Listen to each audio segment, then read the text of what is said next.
Cek, cek, cek.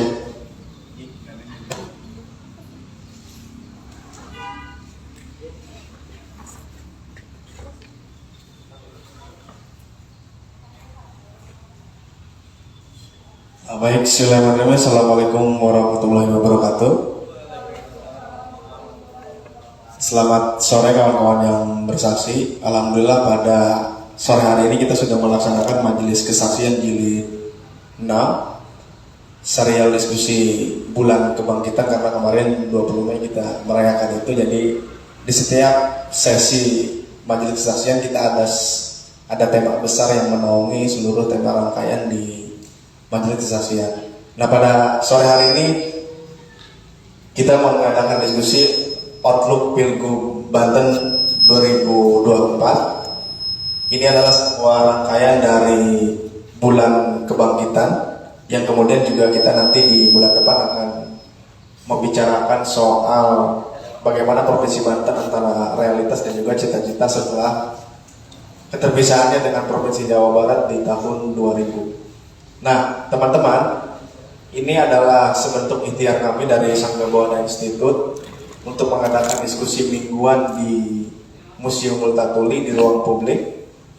Kenapa kemudian namanya kita majelis? Karena kita berkaca pada konsistensi majelis taklim ibu-ibu di pedesaan, di kampung-kampung. Mereka lebih konsisten dibanding dengan gerakan mahasiswa ataupun dan lain sebagainya. Dan ini adalah sebuah refleksi yang kita bisa ambil dari seberapa besar konsistensi ibu-ibu majelis taklim di desa-desa, dan setiap minggu mereka datang walaupun tanpa undangan karena memang sudah terjadwal dengan semestinya. Nah, majelis kesaksian ini kenapa kami adakan rutin setiap minggu? Karena kita melihat bahwa untuk membangun kultur atau membangun kebudayaan diskusi soal-soal yang ilmiah yang biasanya dibicarakan di dalam kampus, kita untuk ajak itu keluar. Kebenaran itu kadang-kala mesti dikabarkan, mesti disuarakan, dan itu mesti dibawa ke ruang-ruang publik seperti ini, ke jalan-jalan, ke pabrik-pabrik, ke gedung-gedung dan lain sebagainya. Nah, ikhtiar dari majelis kesaksian ini juga kita, kenapa namanya majelis kesaksian, ini terinspirasi dari lagu Kantata Takwa besutan W.S. Rendra, Agus Jabo, dan lain, Iwan Fals dan lain sebagainya. Makanya kita jargonnya ada salah satu lirik, kenyataan harus dikabarkan, hidup bersama harus dibela. Itu adalah sebuah puisi dari W.S. Rendra yang juga kita terinspirasi dari sana. Lalu kemudian ada juga sebatang lisong yang arti dan ketika Rendra membuat itu dibacakan di ITB. Waktu itu adalah bulan pembangunan Indonesia. Dia mengkritik seluruh para teknokrat yang hanya membicarakan ilmu pengetahuan di dalam kampus, sehingga kampus hanya menjadi mercusuar yang tinggi dengan sendirinya, tapi juga terpisah dari soal-soal kehidupan. Nah, tidak panjang lebar teman-teman, diskusi ini tidak didanai oleh pemerintah ataupun lembaga donor maupun dalam negeri ataupun internasional. Jadi ini adalah murni dari kolektif teman-teman Sangga Buana Institute, ada tim dari majelis kesaksian dan beberapa kawan dari Suara Pelajar Lebak dan lain sebagainya. Ini adalah bentuk ikhtiar, sekali lagi ikhtiar untuk membangun kultur diskusi di ruang publik di Rangkas Bitung. Nah, langsung saja di samping saya ada dua pembicara. Pertama ada Pak Odong Hudori, beliau adalah Ketua Bawaslu Kabupaten Lebak. Selanjutnya ada Pak Dr. Haris Hijrah Wicaksana, beliau adalah Ketua Stisip Setiabudi sekaligus juga pengamat politik. Nah, hari ini kita akan berbicara outlook atau pemandangan bagaimana sih kemudian Pilgub Banten di 2024 seperti apa, kabarnya seperti apa, tantangannya dan lain sebagainya, sampai pada siapa yang berpotensi atau siapa yang layak kita uji pikirannya di kemudian hari menjadi gubernur untuk di ruang publik seperti ini. Nah, langsung saja kita akan memulai dengan sebuah pandangan dari pengamat politik sekaligus juga akademisi. Bagaimana sih situasi yang akan terjadi menjelang Pilgub Banten di 2024? Kepada Pak Dr. Haris dipersilakan.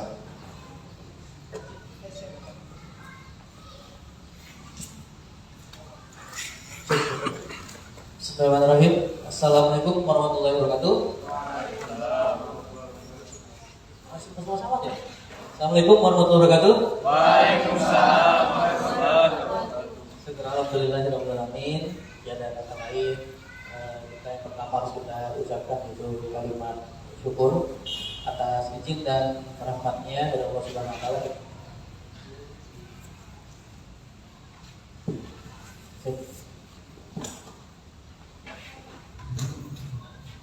Cek. Ya, atas berkat rahmat dan izinnya kita bisa berkumpul di ruangan atau tempat yang saya pikir ini sebuah histori yang luar biasa dan masa depan yang luar biasa.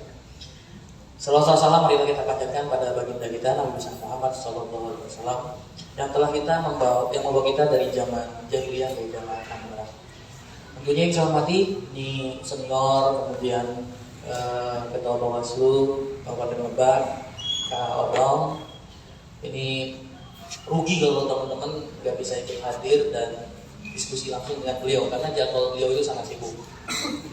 Kalau saya sibuknya pura-pura sibuk. Tentunya Tri, Adi, dan teman-teman di Sangga Buana Institute dengan majelis kesaksiannya ini sebuah pergerakan yang luar biasa, saya bilang. Dan kenapa waktu minggu yang lalu Tri itu WA saya, hubungi saya, minta berkenan saya untuk bisa mengisi di sini, bukan karena saya sosok sibuk Tri. Ada beberapa agenda yang udah saya harus janjikan ke teman-teman mahasiswa, terutama di mata kuliah saya, ada beberapa mata kuliah di kita itu yang kebetulan ketok hari libur, kemarin banyak liburnya, sehingga dan stand besok udah UAS dan harus ngejar materi, dan saya udah menjanjikan mereka untuk kelas tambahan, ngejar absen terakhir dan materi terakhir. Nah, kebetulan tadi sudah selesai di pagi dan ternyata pas saya lihat jadwal yang lainnya bisa saya cancel dan bisa pindah, dan saya mengiyakan untuk hadir ke sini. Kenapa saya mau hadir ke sini? Saya kayak nostalgia di awal 2018 gitu. Dengan teman-teman, dengan Pak Ami, kemudian ada Imron dan teman-teman lainnya, ada Alik dan sebagainya, ada Tegar ya, Imron ya di Untirta sana. Kami ngebuat BIX, Banten Institute for Government Studies. Jadi kayak saya bernostalgia dan euforia semangat itu memang saya bilang harus terus ditularkan, gitu kan. Dan tadi maknanya luar biasa. Majelis itu kenapa dibuat majelis? Itu namanya jangan kalah ngetren dengan majelis taklim yang dibuat ibu-ibu. Tanpa ada undangan, mereka per minggu sudah terlalu datang dan jadwalnya. Karena mereka ada kehausan, ada rasa pengen yang luar biasa, sehingga mereka ikut hadir itu bukan karena untuk sekedar ngaji, tapi ada butuh kehausan dalam raga dirinya. Jadi kalau nggak hadir kayaknya ngerasa berdosa lah. Dan saya ingat betul banget, kayak misalnya ibu saya, misalnya saya ajak nih jalan kemana gitu ya, tiba-tiba ada jadwal dia ada pengajian, itu kayaknya ditunda. Besok lagi aja jalannya kan, mama ada pengajian soalnya kalau tiap hari Senin jam sekian ya. Dan itu kita kalah. Nah, mudah-mudahan majelis kesaksian ini yang baru lahir dari embrio dan minggu ke-6 ya, Pria, ini pertemuan ke-6 ya, diskusi ke-6. Ini mudah-mudahan menjadi virus kebaikan yang harus segera ditularkan, jangan kalah dengan virus Covid. Nah, ini virus kebaikan harus ditularkan dan panjang usia pergerakan dan sebagainya. Bukan hanya teriak di depan gedung DPRD hidup mahasiswa, tapi pindah ke museum hidup mahasiswanya. Sungguh-sungguh yang hidup mahasiswanya ada di ruangan ini. Amin ya rabbal alamin. Nah, temanya berat banget. Outlook tadi saya sebelum mulai diskusi sama Kak Odong, ini kalau temanya outlook Kak Odong ya, ini bukan aktivis Lebak ada kata Kak Odong. Saya bilang juga, justru ini luar biasa mahasiswa kita, aktivis di Lebak, artinya naik kelas. Karena udah ngerti bahasa outlook. Padahal bahasa sederhananya jejak atau kira-kira siapalah yang ke depan, perkiraan siapa yang ke depan bisa. Nah, ini temanya sangat berat. Jadi hari ini saya cuma hanya mengajak sebagai stimulus diskusi buat kita semua. Kalau ditanya siapa yang tepat Pilgub 2024, yang menjawab yaitu masyarakat Banten yang akan memilih 2024, bukan saya. Nah, saya cuma hanya bisa menggiring atau bisa memberikan stimulus opini buat bahan diskusi kita. Siapa kira-kira yang layak untuk menjadi Gubernur Banten 2024? Kalau PJ sudah ada ya, PJ sudah ada, tiba-tiba Sekda sudah ada. Karena kalau dilambat-lambatin, keburu di demo mahasiswa itu kalau dong. Diem-diem aja langsung ditunjuk gitu kan. Tapi secara aturan memang tidak menyalahi aturan karena secara grade dan aturan sudah ada, ya udah mau diapain lagi gitu kan. Nah, tinggal kapasitasnya aja yang nanti kita lihat dalam 3 bulan ini. Jadi kita bisa mengevaluasi PJ dan Tenda itu 3 bulan, tiap 3 bulan evaluasinya. Maksimal mereka 1 tahun, kalau setahun itu mereka baik bisa dilanjutkan lagi, tapi kalau tidak bisa kita sampai 4 tahun. Nah, terlepas dari hal itu, outlook Gubernur 2024 ini untuk menjawab Banten yang harus kita lihat siapa yang layak jadi Gubernur Banten. Hari ini kita bisa melihat dari permasalahan Banten. Jadi kita itu siapa yang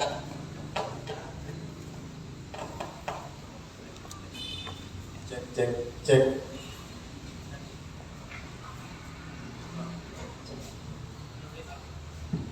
ya. Jadi yang kita lihat yang pertama permasalahan di Banten. Masalah di Banten itu apa? Yang pertama kita bisa melihat ada beberapa hal terkait dengan masalah dasar di Banten belum bisa lepas dari masalah kesehatan. Banten belum bisa lepas dari masalah pendidikan. Banten belum bisa lepas dari masalah kesejahteraan. Dan Banten belum lepas dari masalah infrastruktur. Kita boleh berbangga hati hari ini capaian Gubernur Pak WH dan Pak Andika semua dipangkang. Bahkan di jalan tol Cikupa itu pampang gede banget tuh. Kalau teman-teman lewat tol ya di gerbang tol Cikupa itu gede banget dari keberhasilan Bapak pembangunan, membangun Banten, bangun ini, banyak banget sampai nggak baca. Karena begini fotonya dibanding hasil pembangunannya. Tapi kita bisa searching itu di hasilnya sesuai dengan pembangunan sebagainya. Kita harus apresiasi hasil pembangunan tadi, tapi ada PR yang membekas. Kalau pembangunan yang berbentuk fisik itu bisa mudah dilihat, bisa mudah capainya, ya kan? Gampang nggak bangun fisik? Gampang. Ada anggarannya, ada ahlinya, kasih tendernya, jalan itu pembangunan. Yang paling sulit PR Banten bukan membangun infrastruktur. Ini yang jadi salah maknanya. Yang paling sulit pembangunan di Banten itu pembangunan sumber daya manusianya. Kualitas kita masih sangat luar biasa. Bukan tingginya ya, tapi ranking 1 lah. Ranking 1 tapi yang agak kurang enak didengarnya gitu. Contoh apa saja yang tinggi-tinggi kita, tingkat pengangguran. Tingkat pengangguran kita masih tinggi. Ya. Yang kedua, rata-rata lama sekolah kita masih rendah atau pas-pasan dengan rata-rata nasional. Tingkat pendapatan kita, yang padahal Banten itu cuma hanya beberapa langkah dari ibu kota Jakarta, ibu kota negara. Apalagi besok ibu kotanya pindah ke Kalimantan, makin jauh kita kan. Sekarang yang dekat saja, artinya masih jauh tertinggal, ya kan? Pendapatan ekonominya, dilihat dari mana? Pendapatan ekonomi saya bilang ketimpangan yang luar biasa antara UMR, upah minimum regionalnya. Di satu kota di sana, di daerah Tangerang atau di mana? Di Cilegon, UMR-nya udah 4.200.000, 4.300.000. Tapi di Kabupaten Lebak, kita di Kabupaten Lebak ya, teman-teman udah tahu UMR berapa di Lebak? 2,8 juta. Dan kadang-kadang masih banyak juga guru ngaji ya, guru madrasah dan sebagainya, yang kadang-kadang gajinya nggak kuat atau nggak ada, ya kan? Bayangin, yang betul-betul serius untuk membangun peradaban, membangun manusia di sini, ini kurang perhatian dari gubernur atau pemerintah yang menangani. Tapi pembangunan infrastruktur itu dibanggakan. Pembangunan jalan, kita betul jalan terus bagus, tapi jalan tidak dirawat, rusak lagi. Tapi kalau manusia tidak pernah diperbaiki, nah kan yang bikin jalan dan proyek rusak jalan manusia juga ya yang lewat, nah itu juga. Nah jadi memang harus beriringan antara pembangunan infrastruktur dengan pembangunan manusia. Nah itu yang pertama.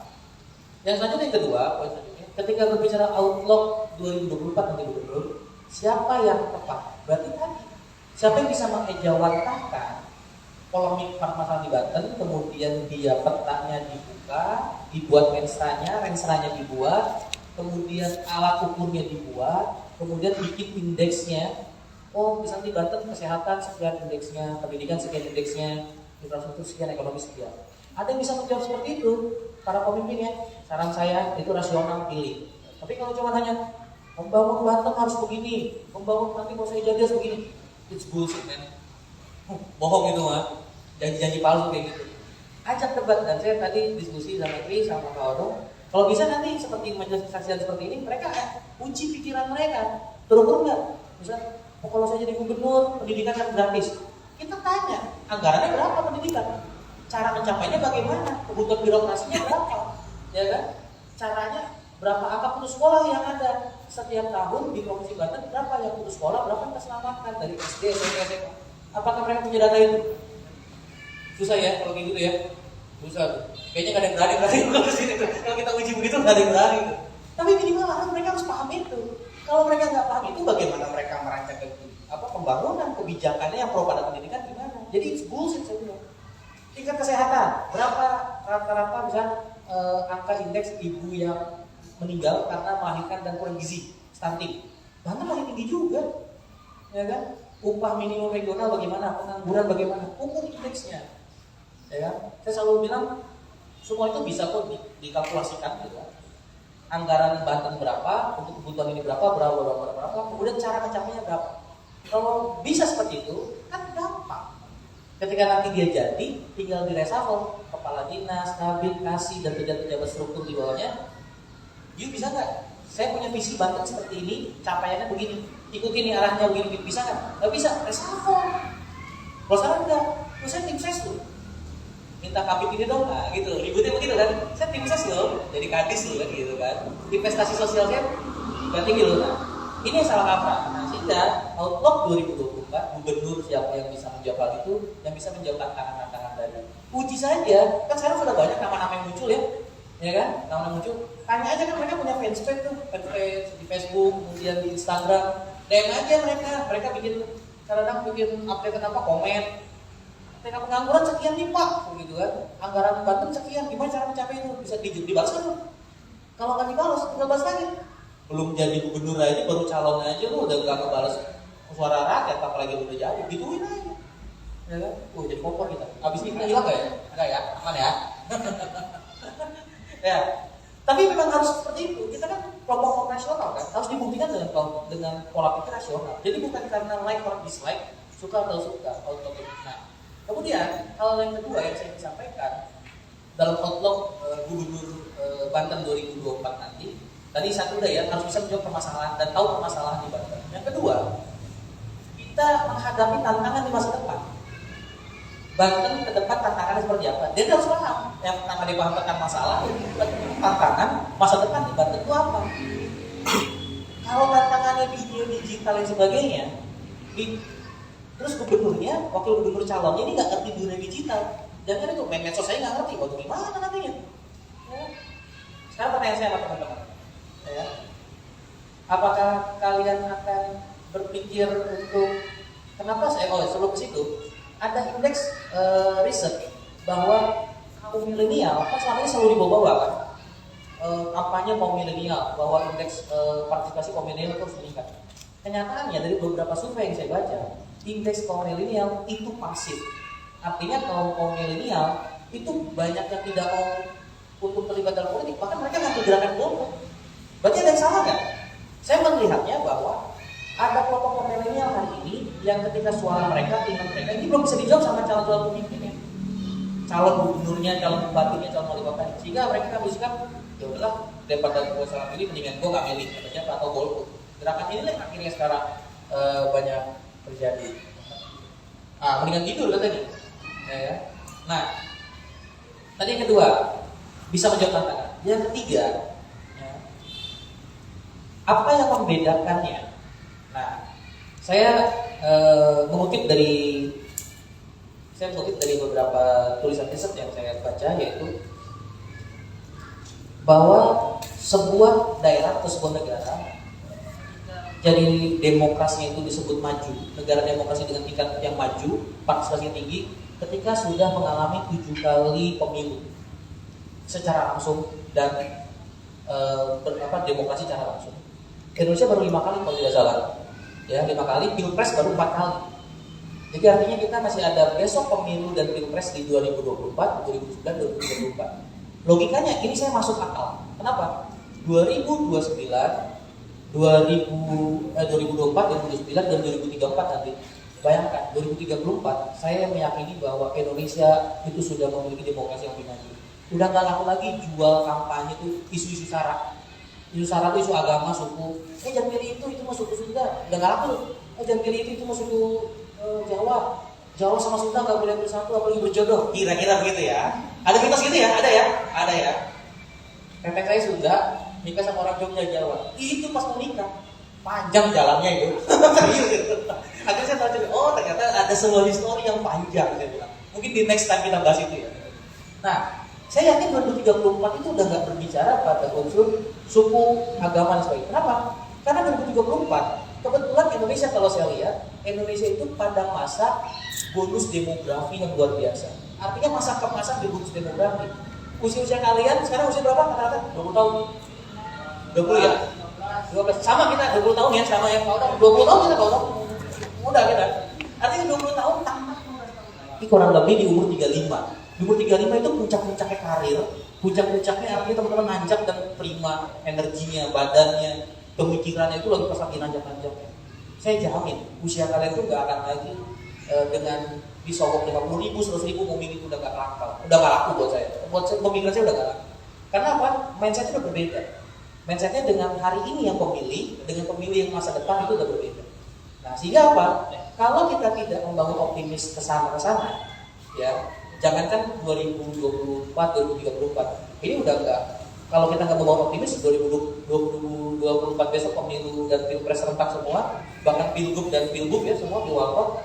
Nah, ini tugas kita dong nih, mengawasi luar biasa nih, kecurangan, money politik nanti dibahas ya kan. Nah, ini jadi PR kita bersama. Nah, sehingga dari poin yang ketiga tadi, saya mau ambil kesimpulan yang keempat. Butuh pemimpin yang seperti apa? Saya cuma kasih kisi-kisi, saya nggak mau nyebutin nama. Kan saya bukan tim ses mereka, belum dibayar lagi. Ya kan? Karena belum dibayar, jangan mau kita nyebutin, rugi kita promosi mereka. Ya bener nggak? Kalau mau nggak boleh kena kode etik. Kalau trik jangan, kan belum pernah donatur saja ya, nggak disebutin. Ya, jadi bagi tipe kepemimpinan. Yang pertama ada tipe kepemimpinan kerajaan. Ya kan? Kerajaan ini ada di zaman lalu. Ya kan? Zaman Romawi, Yunani, ini raja-raja semua kan, ya. Habis itu muncul zaman apa?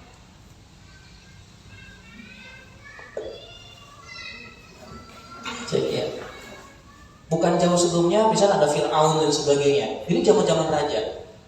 Habis itu punah zaman kerajaan. Mungkin di Indonesia masih di Jawa-Jawa masih ada ya. Nah, tapi yang pertama sekarang itu punah. Nah, yang kedua muncul antitesis dari kepemimpinan kerajaan itu apa? Kepemimpinan khalifah, zaman Rasul, zaman Nabi. Nah, ini kepemimpinan berubah nih. Nah, yang ketiga ada revolusinya, antitesisnya itu kepemimpinan revolusioner. Kepemimpinan revolusioner itu kepemimpinan yang mereka memerdekakan. Nah, pada fase ini banyak negara-negara merdeka dari wilayah Amerika, Eropa sampai ke Asia, Afrika. Nah, itu baru merdeka. Nah, tipe yang keempat hari ini terjadi. Apakah kita butuh pemimpin yang memerdekakan? Nggak butuh, karena kita sudah merdeka, betul nggak? Yang hari ini kita butuhkan pemimpin yang bisa bekerja. Tapi bukan hanya bisa bekerja, punya visi, ya kan? Terus humble pada rakyat. Kalau pemimpinnya dia membuat privilege, membuat batas yang udah nggak laku sekarang. Sekarang itu pengen pemimpin kan gaya-gaya anak muda kan, tiktokan bareng gitu kan. Suruh tiktok habis itu geraknya kaku, kayak robot gitu, susah. Pas mau kampanye baru turun ke pasar, padahal dia nggak pernah beli ikan asin. Coba kalau tiap hari dia ke pasar, beli ikan asin, kemudian mereka berinteraksi dengan ibu-ibu di pasar, saya jamin, ya kan? Pilihan yang kelima yaitu apa? Pemimpin masa depan yang bisa seperti apa? Yang humble tadi, ya kan? Yang bisa bekerja, yang punya visi menjadi tantangan, dan bukan hanya itu saja, ya kan? Dia bisa diterima semua elemen. Karena udah gak laku lagi isu sara, isu suku, agama, keturunan, apalagi ya black campaign dan sebagainya udah gak laku. Karena yang ditawarkan prestasi. Lu mau memimpin ini, prestasi lo apa? Karya lo apa? Itu yang akan kita kejar ke sana. Bukan gue nyalon capres kenapa? Gue cucunya presiden tuh, bisa gitu. Gue anaknya presiden misalkan, gitu kan. Dulu bapak gue mantan presiden, bapak lu mantan presiden kan lu bukan gitu. Mungkin itu saja ya, ya. Atau itu saja. Atur nuhun, terima kasih. Assalamualaikum warahmatullahi wabarakatuh. Nah, baik, terima kasih Dr. Haris. Tadi juga menyinggung soal bagaimana sih outlook Pilgub Banten 2024. Pertama, soal bagaimana pemimpin itu bisa menjawab masalah. Lalu yang kedua, bagaimana pembangunan SDM di Banten juga meningkat. Dan yang ketiga, tadi soal pemimpin masa depan yang sudah dinanti-nantikan. Nah, hal yang menarik sebetulnya kita belum berbicara eskalasi isu yang akan berjalan dari mulai hari ini sampai tahun 2024, kira-kira isunya apa. Nah, itu nanti kita bisa diskusikan soal itu. Lalu kemudian juga apakah ada pengaruh antara Pilpres dengan Pilgub. Dan itu juga saya membaca beberapa referensi bahwa isu sara mencolok di 2019 itu karena memang hanya ada 2 calon pilpres. Jadi mudah memainkan isu itu. Itu ada di buku Demokrasi Stagnansi, regresi itu, kemunduran demokrasi. Nah lalu yang selanjutnya kita akan berbicara bagaimana Badan Pengawas Pemilu bertindak atau mengawasi pelaksanaan pemilu dari mulai hari ini sampai kepada pelaksanaan di 2024, atau memang seperti apa sih antisipasi indeks kerawanan pemilu seperti apa di Lebak yang sering terjadi, di Provinsi Banten yang juga sering terjadi, dan itu juga tidak lepas daripada pengawasan dari Bawaslu. Kepada Pak Honorari, maka waktunya 15 menit, nanti setelah itu kita akan diskusi. Setiap penanya diberikan waktu 5 menit untuk masa sanggah dan juga bertanya. Mungkin itu, terima kasih. Kawan.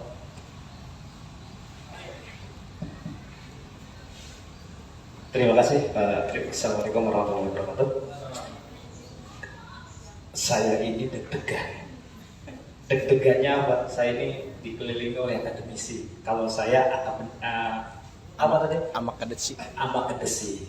Jadi kan ini ada Pak Dokter, ini ada Pak dosen, teman-teman juga ada aktivis, ada mahasiswa. Saya kurang apa ya? Gitu kan. Nanti di tahapan juga kami akan buang. Bawaslunya nggak becus, ininya itu kan udah biasa. Yang pertama yang kami hormati Pak Dokter dan teman-teman, rekan-rekan, kawan-kawan dari Sangga Buana Institut di Majelis Kesaksian. Karena sesuatu itu harus dikabarkan, kebenaran itu harus dikabarkan. Karena bagi saya kebenaran itu relatif. Hari ini kita berbicara kebenaran, belum tentu di luar lu paling benar amat sih kan gitu. Enggak juga gitu. Minimal saya tadi sempat diskusi sama Pak Dokter khususnya ini. Saya sering dengar popularitas Pak Dokter ini sering dengar. Wah, hari ini baru saya ketemu. Alhamdulillah Allah memberikan saya waktu untuk berdiskusi. Mudah-mudahan ke depan bisa diskusi panjang. Karena Lebak ini butuh pemikiran, tidak hanya pemikiran Pak Dokter, tapi pemikiran teman-teman. Hari ini mungkin Pak Dokter bicara di sini, saya bicara di sini, Pak Tri bicara di sini. Ke depan 1 tahun atau bahkan besok ini teman-teman yang harus berbicara di sini bagaimana menyampaikan kepada adik-adik, khususnya adik-adik generasi penerus bangsa. Teman-teman, saya sedikit berbicara karena kasih waktu cuma 15 menit. Ini berbicara kerawanan pemilu dari tahun ke tahun itu rawan terus. Kenapa? Tadi Pak Tri sudah menyinggung. Pemilu itu akan sukses ke-7 kalinya ya. Akan lebih nyaman ya ke-7 kalinya. Demokrasi akan lebih maju. Kami tidak ada. Kalau demokrasi sudah maju, KPU, Bawaslu tidak dibuat. Apa ada penyelenggara? Buat apa ada Bawaslu kalau kesadaran masyarakatnya sudah terpenuhi? Kan nggak lagi mau menerima uang 50.000. Kan sudah tidak lagi butuh sembako. Kan gitu. Itu sebenarnya saya berbicara ke indeksnya. Sudah berbicara kerawanan. Kenapa itu bisa terjadi? Ya tadi SDM-nya. Jadi tugas pemimpin itu bukan yang bawa, tapi bagaimana mampu meningkatkan sumber daya manusia. Saya dikasih poin sebenarnya, ada beberapa poin yang harus saya sampaikan, tapi saya sedikit saja. Kesiapan Bawaslu dalam penyelenggaraan pemilu ataupun pemilihan. Tapi saya akan ambil sekupnya Lebak saja yang kecil, karena dari yang kecil ini mudah-mudahan menjadi embrio bagi daerah-daerah. Dari tahun ke tahun pemilu itu selalu ada kerumitan. Hari ini kita di suasana pandemik ini yang sebenarnya yang rumitnya lebih menjelimet ya, lebih kerasa lah sama teman-teman, terutama kami. Kenapa? Terutama Pemda juga. Pada tahun ini Pemda pandemi pemilu nanti masih ada enggak? Karena ada anggaran yang harus disiapkan. Disiapkannya apa? Terkait dengan satu reproduksi, yang kedua harus pakai masker, harus cuci tangan, itu disediakan oleh negara semua. Itu beban Pemda. Jadi kalau pemilu atau pemilihan ini masih suasana seperti ini, pertama terkait dengan kesiapan kami adalah pemetaan di anggarannya. Kami sudah diskusi banyak dengan Pemda, terutama Pemda Lebak, termasuk di provinsi juga, bahwa anggaran akan membengkak. Dan ini beban siapa? Bukan hanya Pemda, tapi beban warga masyarakat. Memang Pemda punya uang kan dari kita semua, dari pajak.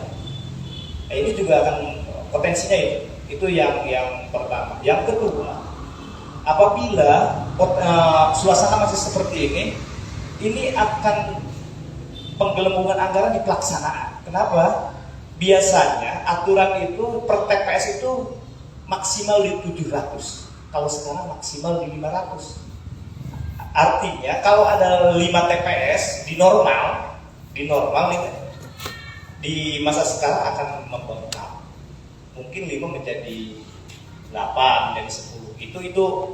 Itu persiapan kami pemetaan di wilayah itu. Selain pemetaan di wilayah itu, potensi-potensi yang akan terjadi, kami sudah melakukan indeks IKP kalau bahasa kami, indeks kerawanan pemilu dari tahun ke tahun. Di 2016, 2017, Pilgub kami punya sejarah kelam, Pak Dokter. Kenapa hal ini tadi yang disampaikan bahwa SDM kita masih lemah, baik itu dari tingkat atas sampai tingkat masyarakat ataupun akar rumput. Gara-gara uang 15.000 dia harus rela dikorbankan oleh kepentingan politik lah, penguasa, kepentingan seseorang. Kenapa itu sumber daya? Karena sumber daya uangnya tidak seberapa, hanya 15.000. Akhirnya dia harus dikurung dengan sanksi sampai 6 bulan kurungan. Itu masa saya waktu Pilgub itu. Masa saya, masa Pak Ade, kan waktu itu masih panas. Jadi kami sedang memetakan itu dan kami selalu membangun itu. Bagaimana potensi-potensi itu tidak lagi terjadi. Yang pertama sebenarnya saya nggak perlu ngomong, tadi sudah disampaikan semua oleh. Yang pertama kami memetakan wilayah-wilayah mana sih secara ekonominya rendah punten ya, cara pendidikannya rendah. Kami petakan itu. Termasuk kami petakan di sini, di kampung ini, di kecamatan ini ada calon enggak, ada kerabatnya enggak. Kenapa? Ini sebenarnya yang mempengaruhi itu. Yang mempengaruhi kecurangan-kecurangan ini. Ya. Jadi kadang kan kalau ada kerabat si calon, ini kita maaf Bawaslu itu terlalu kecil untuk mengawasi, terlalu lemah kami untuk mengawasi karena peran masyarakat sebenarnya yang paling utama. Makanya cita-cita tadi demokrasi akan maju itu ya Bawaslu harus sudah hilang kalau demokrasi tidak maju. Kenapa peran kita semua? Maka kalau saya lihat di regulasi kewajiban kami bagaimana meningkatkan partisipasi masyarakat khususnya di pengawasan itu menjadi tanggung jawab kami. Maka dengan majlis ini kami sebenarnya ucapan terima kasih kepada teman-teman di Sangga Buana. Yuk nanti ke depan mahasiswa teman-teman itu peranannya melaporkan kepada kami, menyampaikan. Wah nanti saya ketahuan lagi nggak enak nih tangga saya, nggak usah, teman-teman cuma informasi saja kepada kami kan, biarkan kami yang melakukan itu. Ini bisa terjadi, tadi saya flashback lagi, bisa terjadi kenapa tadi? Tahap ekonomi yang rendah. Kenapa sih money politik itu sering terjadi? Tahap ekonomi. Sumber daya manusia yang lemah. Pendidikan yang rendah. Tapi jangan juga pendidikannya tinggi pas waktu pemilihan karena sudah ambigu, sudah tidak percaya lagi sama yang dipilih. Adalah besok pemimpin siapapun yang jadi. Begitu aja, saya tidur aja. Dan juga teman ini terus terang ini salah saya alami waktu aktivis, nggak mau siapapun saya tidur ngemilih. Ini sebenarnya yang salah. Harusnya kita menjadi penyampai dari yang mengetahui kepada teman-teman, kepada tetangga kita yang tidak mengetahui. Kita harus menjadi contoh. Jadi, kalau memang kita diberikan sesuatu dijanjikan kita ambil, nggak perlu kita urusan memilih kan urusan kita. Itu udah berapa ini? Masih lama. Jadi saya kembali ke kerawanan. Kerawanan itu salah satunya tadi pendidikan. Yang kedua yang paling utama dari tahun ke tahun. Kalau teman-teman pernah memilih ataupun teman-teman akan memilih, kerawanan yang paling utama adalah di daftar pemilih. Dari pemilihan, dari pemilu sampai nggak tahu nih nanti ke depan itu selalu ada permasalahan. Kalau di kampung kan yang meninggal dikuburkan ya. Tapi kalau di kami yang meninggal ada terus. Ada terus datanya. Padahal dia meninggalnya tahun kapan? Ada terus. Itu sebenarnya permasalahan yang menjelimet. Apakah kami tidak kerja? Kami kerja, kami melakukan. Cuma kita catat, emang kalau yang meninggal harus dilaporkan apa dikuburkan? Ini kan permasalahan di sumber daya. Emang yang meninggal itu dikuburkan apa dilaporkan? Enggak, yang dilaporkan itu hanya PNS. Karena yang butuh administrasi. Kalau orang tua saya petani, yang meninggal saya kuburkan. Enggak laporan ke RT, ke RW, nggak perlu surat kuning. Tapi kalau orang itu PNS dan yang lainnya, itu kan perlu surat kuning, surat keterangan meninggal karena butuh administrasi kependudukan.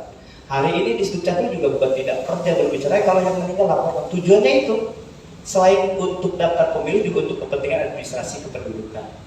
Ini permasalahan. Jadi harapan kami ke depan, karena memang di poin akhir itu apa sih peranan masyarakat di pemilu kalau tidak salah saya bacanya, apa sih salah satunya itu dari sekarang. Maka dari sekarang itu pemerintah sudah mengeluarkan aturan ada pemilih berkelanjutan, pemutahiran pemilih berkelanjutan dari pemilu kemarin.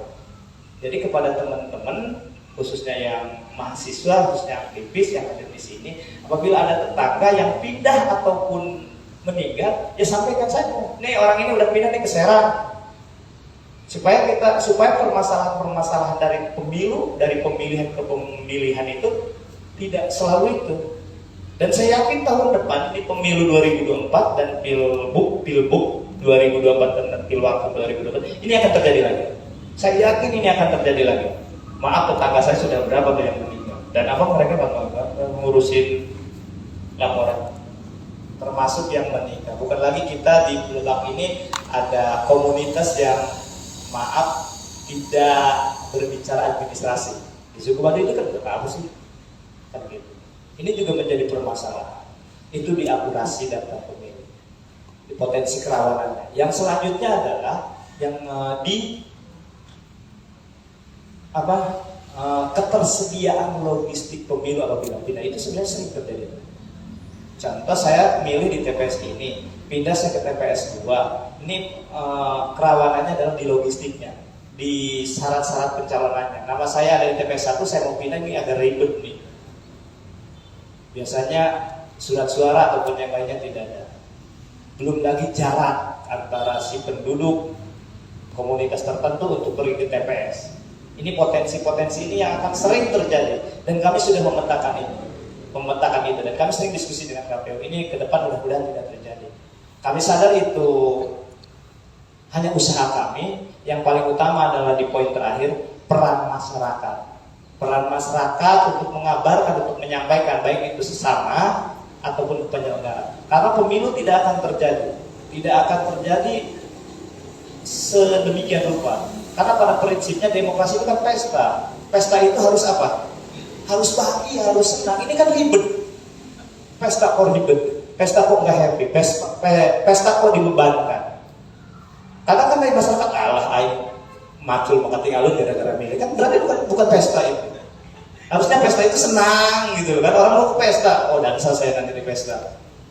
Gitu kan. Harusnya senang. Jadi bagaimana teman-teman itu mampu ataupun mari kita bersama-sama demokrasi bisa terjadi, pemilu bisa terjadi dengan sukses. Ini bukan hanya oleh kita selaku kaum akademisi teman-teman, oleh kami selaku penyelenggara pemilu, tetapi ini semua lapisan masyarakat. Bagaimana saya butuh untuk memilih pemimpin, bagaimana masyarakat butuh pemimpin ke depan. Tadi tidak lagi dari hanya sekedar janji-janji, tetapi dia harus jelas. Itu jadi ini tugas kita bersama. Pemilu-pemilihan tidak akan terjadi kalau hanya ada partai politik, hanya ada KPU dan Bawaslu, hanya ada akademisi. Udah tidak akan terjadi. Tapi masyarakat yang paling utama. Kalau bahasa kami adalah ini yang disebut dengan pemilihnya. Peserta pemilunya ya partai politik. Tapi kalau peserta pemilunya ada tapi pemilunya tidak ada, buat apa? Jadi terakhir adalah peran masyarakat sesuai dengan konstitusi itu dibutuhkan untuk meminimalisir, kalau bisa menghilangkan baik itu money politik, baik itu sara, karena pasti terjadi dulu di pilkada 2012-13. Pilkada kita sampai ke MK kan gara-gara ras gitu kan, gara-gara kesukuan. Mungkin teman-teman yang bisa kita. Mungkin itu saja yang bisa kami sampaikan. Ya, Kang Pri, Kang Dokter, terima kasih. Assalamualaikum warahmatullahi wabarakatuh.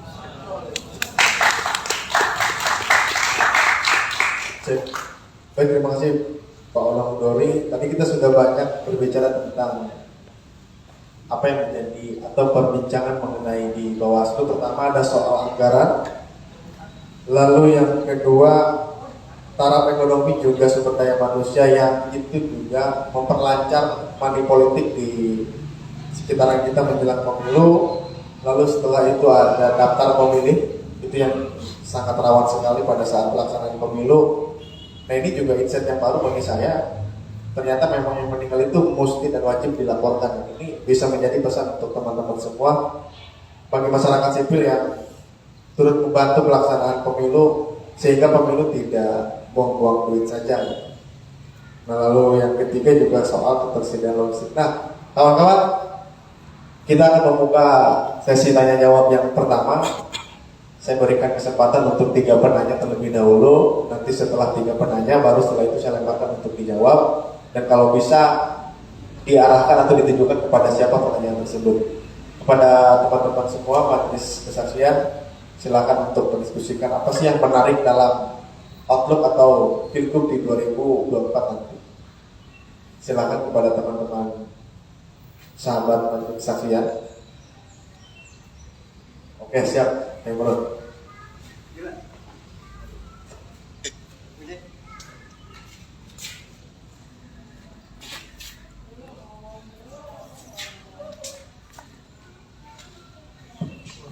Yes. Baik, bismillahirrahmanirrahim. Assalamualaikum warahmatullahi wabarakatuh. Selamat sore para pemateri diskusi kita beserta Mas Tri, kolega saya di Institut Setiabudi, beserta rekan-rekan semua yang hari ini turut serta dalam diskusi di majelis kesaksian. Sebetulnya Imron hanya ingin ini ya Pak, hanya ingin mengomentari atas diskursus yang sudah kita bangun di awal tadi. Dengan tema utama tadi untuk Pilgub Banten 2024. Sebagaimana kita ketahui secara umum memang pemilu di 2024 mendatang itu kan akan dilaksanakan secara serentak, termasuk gelaran pilkada. Mungkin yang hanya membedakan ada unsur pelaksanaan di bulan begitu. Nah, tetapi kita sebagai kelompok milenial dalam hal ini tentu memiliki prospek yang sangat besar terhadap para kontestan yang akan maju menjadi calon gubernur Provinsi Banten 2024 mendatang. Akan tetapi kalau kita lihat dalam praktik kinerja mereka sebelumnya, mungkin yang hari kita ketahui kan yang kemarin sudah dalam tanda kutip dilengsarkan itu Pak Wehan dan Andika juga secara kinerja belum optimal. Mungkin hal ini bisa terkonfirmasi dari berbagai catatan laporan ataupun yang sering dikritik oleh para akademisi, oleh para cendekiawan, termasuk juga oleh para kelompok mahasiswa. Nah lalu tadi juga terkait dengan yang disampaikan oleh Pak Dr. Haris beserta Pak Odo terkait dengan perhelatan pilkada di 2024 mendatang, memang ini sangat menarik, terlebih tadi ya unsur-unsur kerawanan seperti misalnya black campaign, kemudian juga money politik dan seterusnya. Nah, lalu kalau kita bicara memang secara realitas sosial politik hari ini, masyarakat kita termasuk mungkin kelompok milenial juga cenderung sangat permisif terhadap tadi praktik-praktik money politik. Tentunya hal ini masih menjadi presiden buruk bagi perkembangan demokrasi di tingkat lokal. Bahkan sebetulnya saya meminjam perspektif para ahli yang bilang memang adanya desentralisasi pemerintahan itu sebetulnya dapat meningkatkan kesejahteraan publik. Nah, tapi justru ini terisolasi dari ruang publik, dan justru yang lahir itu bukan kesejahteraan publik, yang hadir justru para predator, para elit lokal. Kalau dalam pandangan PD Hadis itu disebut predatoris, artinya yang selalu menguasai sumber daya material di tingkat lokal. Kalau dalam istilah kawan-kawan mungkin disebut dengan dinasti politik. Nah, tentunya terlepas dari itu semua, kami memang sebagai kelompok milenial hanya dijadikan sebagai objek atau terkooptasi oleh klaim-klaim para kontestan maupun stakeholder lainnya, sehingga memang belum ada komunikasi yang secara inherent itu dibangun oleh oleh para kontestan maupun tim ses lainnya. Nah, selain itu juga memang tentunya ini perlu kerjasama bersama, bukan hanya penyelenggara pemilu tadi disampaikan oleh Pak Odong, tapi juga membutuhkan komitmen dari seluruh pihak. Karena suksesnya pemilu tentu ya tadi ada keterlibatan masyarakat sipil di dalamnya. Lalu sementara itu dalam konteks lainnya misalnya kita juga memang perlu wadah ataupun perlu ruang publik agar aspirasi publik terutama kelompok milenial ini juga bisa terakomodasi dengan baik oleh para pemimpin di masa yang akan datang. Nah tentunya harapan kami sebagai masyarakat sipil, sebagai kelompok yang hari dalam tanda kutip masih terisolasi juga perlu concern dari para pemangku kebijakan. Nah lalu ini kan kalau tidak salah penyelenggara pemilu pun akan berhenti masa jabatan Pak Odong ya sebelum 2024 atau pas di 2023. Nah, artinya memang itu kan ada semacam pergantian begitu para komisioner dan itu saya rasa memang perlu maintenance baik dari sisi program ataupun dari sisi lainnya, termasuk mungkin bisa membangun kemitraan dengan berbagai tadi bisa komunitas majelis kesaksian ataupun juga dengan Banten Institute for Governance Studies maupun dengan kelompok sipil lainnya. Karena tadi yang disampaikan oleh Pak Odong memang dalam tanda kutip pesta ya harus meriah, harus senang dan riang gembira. Tapi lagi-lagi dalam konteks politik di Indonesia cenderungnya sangat dominan dengan tadi praktik-praktik yang di luar koridor, misalnya menguatnya politik identitas, lalu juga menciptakan bosisme lokal dan seterusnya begitu ya.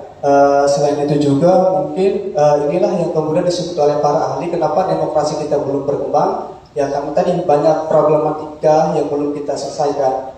Dalam pandangan beberapa ahli disebut sebagai mungkin demokrasi cacat, pelawan demokrasi, ataupun dengan istilah lainnya seperti tumbuh kembangnya oligarki di berbagai daerah termasuk di tingkat lokal. Karena berdasarkan catatan yang kami terima juga memang sejak pilkada serentak dilakukan sampai hari ini tingkat pasangan juga ada yang pasangan calon tunggal juga meningkat, lalu juga tadi resonansi kekuasaan yang dikuasai oleh segelintir tokoh ataupun elit tertentu di lokal juga sangat dominan begitu. Nah tentunya ini perlu perhatian bersama dari berbagai pihak, termasuk mungkin ada beberapa saran yang boleh kita diskusikan pada sore hari ini. Mungkin cukup sekian dan mengucapkan dinasyaratul mustaqim. Wassalamualaikum warahmatullahi wabarakatuh. Waalaikumsalam. Terima kasih Kak Imron. Tadi juga menyinggung soal dinasti politik, bahkan Fendi Hadis pernah bilang bahwa salah satu yang mendukung dinasti politik di Banten atau di beberapa daerah di Indonesia adalah adanya juga predator intelektual yang turut memperpanjang kekuasaan di tiap-tiap daerah. Lalu setelah itu kegagalan desentralisasi juga kita bisa lihat dengan lahirnya orang-orang kuat di tingkatan lokal, yang itu ternyata deteksi Fendi Hadis juga saya mengikuti diskusinya, orang kuat di lokal yang memang sebelumnya sudah punya akses di zaman Orde Baru, sehingga pada saat reformasi atau desentralisasi mereka juga masih menguasai sumber daya yang ada terutama di bidang politik dan juga ekonomi. Nah, itu menarik untuk kita bicarakan karena ternyata studinya juga di Banten terkait dengan buku Fendi Hadis tadi. Mungkin ada lagi yang dari teman-teman yang lain, mungkin itu. Nah, sip. Assalamualaikum warahmatullahi wabarakatuh. Selamat pagi teman-teman. Ya masih semangat ya, selamat pagi ya. Oke, terima kasih kepada Sangga Buana Institute ya dan juga Majelis Kesaksian. Di sini ada juga pembicara Pak Dr. Harit Wijaksana, ini beliau guru saya sekaligus pimpinan saya di kampus. Dan juga ada Bang Odong ya dari Ketua Komisioner Bawaslu Kabupaten Lebak dan moderator Kang Triadi ya. Baik, terima kasih. Saya sedikit saja tadi juga mungkin agak mirip dengan Kang Imron ya. Yang ingin saya tanyakan adalah ini klasik sebetulnya. Tadi membahas terkait money politik ya, ini menjadi persoalan yang terus terjadi ya, yang selalu kita dengar gitu. Nah tadi ada statement yang mengatakan bahwa money politik terjadi karena perekonomian juga gitu. Tapi mungkin itu terjadi betul. Ya. Tapi di sisi lain saya juga melihat secara langsung bahkan di level perekonomian orang yang di medium ya atau menengah ke atas, ternyata juga menerima hal itu gitu. Ternyata ada yang menerima uang itu gitu ya. Nah itu menurut saya itu persoalan mental sih sebetulnya ataupun budaya. Nah secara konkret, secara praktis juga Bawaslu untuk melakukan pendekatan terhadap persoalan ini seperti apa sih?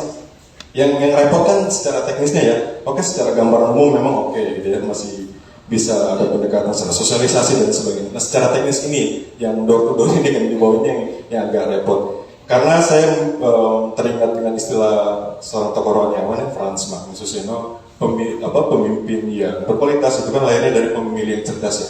Tapi ketika memang kemudian masyarakat memilih karena uang dan lain sebagainya, kedekatan primordialisme, etnosentrisme bukan karena track record ya, dan juga kualitas, dan itu yang tidak kita cari itu agak, dan ini akan terus terulang. Untuk Kang Odong mungkin itu saja yang ingin saya tanyakan secara konkretnya seperti apa nih dari Bawaslu khususnya di Kabupaten Lebak untuk kemudian bisa menyelesaikan persoalan itu yang nggak keseluruhan tapi minimal yang ada berdampak gitu. Terima kasih, itu saja. Assalamualaikum warahmatullahi wabarakatuh. Siap, baik, terima kasih. Tadi juga menyinggung soal ternyata money politik tidak hanya berurusan dengan taraf ekonomi tapi juga bersinggungan dengan persoalan mental. Nah mungkin selanjutnya pertanyaan ketiga untuk sesi pertama.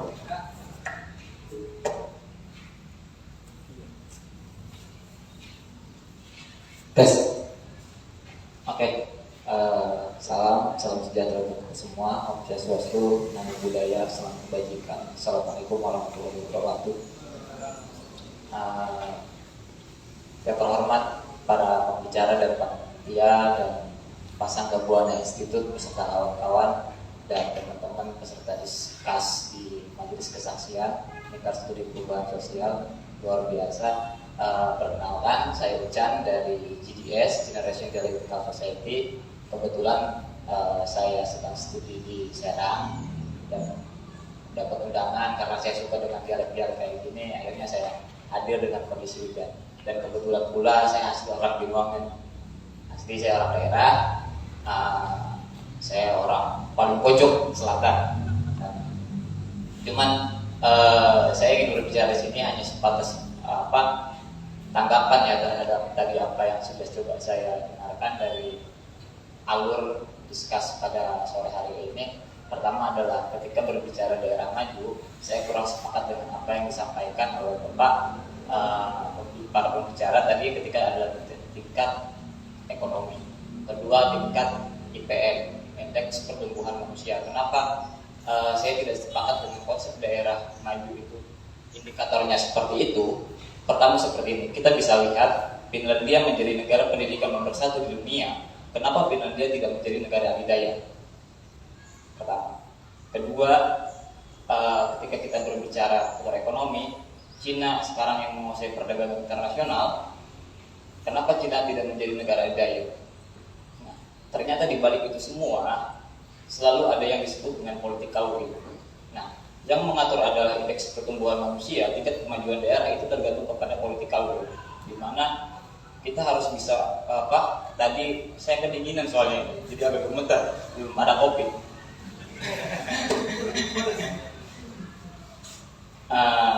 Terus jadi ketika kita melihat proses demokrasi yang tadi sudah disampaikan dari konsep kerajaan ke monarki absolut, terus ke konstitusional, terus ke demokrasi modern sampai saat ini yang kita rasakan banyak problematika persoalan terkait demokrasi di kita. Bahkan sebenarnya saya melihat bahwa dari kontestasi demokrasi pada saat ini daripada para pejabat negara sudah menunjukkan tingkat ketidakprofesionalan. Pertama seperti ini teman-teman, kita bisa melihat teman-teman di berita nasional ataupun lokal, penentuan jadwal penetapan pemilu 2024 saja itu seharusnya sudah ditetapkan.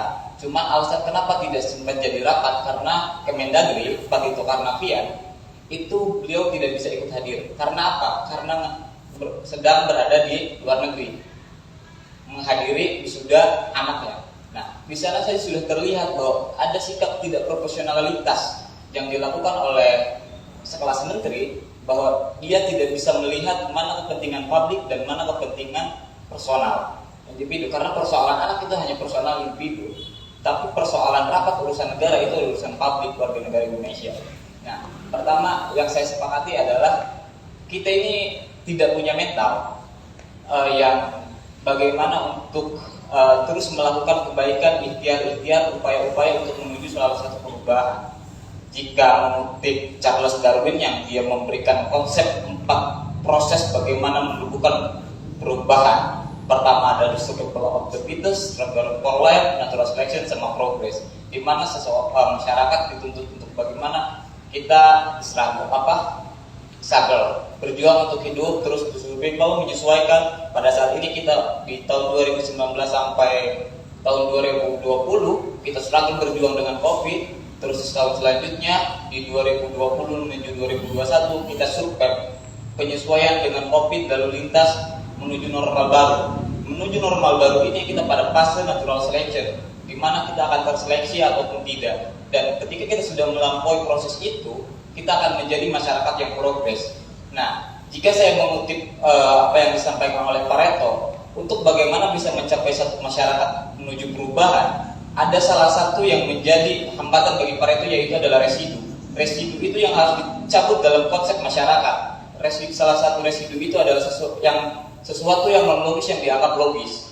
Kayak misalkan kalau istilah Sunda, neng udah cicing di pintu bis nonton jodoh gitu. Kira-kira seperti itu. Apa hubungan jodoh dengan pintu gitu? Itu adalah salah satu bentuk residu. Dan ketika kita berbicara politik uang, pertama seperti ini, saya tidak minta coba kita putar gaya berpikir masyarakat kita, punten, kita dapat uang 50.000 itu harus bekerja keras dan tidak kerja di kita itu dapat uang 50.000 itu nggak dalam 1 minggu kita bisa melakukan kerja itu dapat uang 50.000. Kita kondisinya lapar Pak, kita ada yang ngasih uang. Kalau kita nggak terima kita mati Pak, karena kita nggak makan. Makanya masyarakat menerima uang itu tidak, jangan salahkan masyarakat bagi saya. Karena sebenarnya dalam diskus kemahasiswaan apalagi generasi muda yang coba belum saya temukan adalah bagaimana generasi muda ini menyentuh sisi-sisi Islam. Bagaimana gerakan politik generasi muda Islam, padahal Islam sudah memberikan konsep keberpihakan. Konsep keberpihakan Islam di sini adalah kepada kaum duafa dan Ustadz Afif yang dijelaskan dalam Al-Baqarah ayat kalau nggak salah 266 sama An-Nisa ayat 4, teman-teman bisa cek. Di mana Islam keberpihakan bukan kepada aktor politis, aktor kelompok, golongan. Bahkan luar biasa ketika NU diklaim oleh Caimin pada kondisi sekarang, dan luar biasa ketum PBNU Gus Yahya menyatakan dengan tegas bahwa beliau jangan jadikan NU sebagai senjata, karena NU bukan milik PKB ataupun parpol-parpol lain, karena NU milik umat dan bangsa. Nah, jadi konsep yang disampaikan oleh ketum PB, dia mencoba untuk membuka bagaimana menyikapi politik identitas, dan terus terjadi dinamika polarisasi Islam dalam dunia politik identitas. Itu terjadi suku dan budaya. Karena dalam politik, bagaimana kita persamaan perspektif itu dalam bentuk emosional. Ada emosional yang sama, visi yang sama. Terjadilah ada visi politik, entah itu baik latar belakang suku, ras, budaya, dan lain sebagainya. Coba teman-teman ketika kita lihat bagaimana konsep Islam bentuk keberpihakan, bahwa Islam keberpihakan itu kepada kaum duafa dan Ustadz Afif, tidak ada kepada oknum politik dan lain sebagainya. Dan mungkin kira-kira itu yang ingin coba saya sampaikan. Saya tidak terlalu konsen kepada politikal uang karena itu naluri masyarakat, dan ketika tadi persoalan di Lebak ini adalah persoalan masalah ekonomi, terus IPM, indeks pertumbuhan masyarakat, saya sudah tidak melatar belakang itu. Tapi ini berbicara bagaimana kita sebagai tonggak peradaban next generation. Kita ini berada pada generasi baru, kita bukan berbicara di milenial karena proses generasi kita ini sudah G20 ya.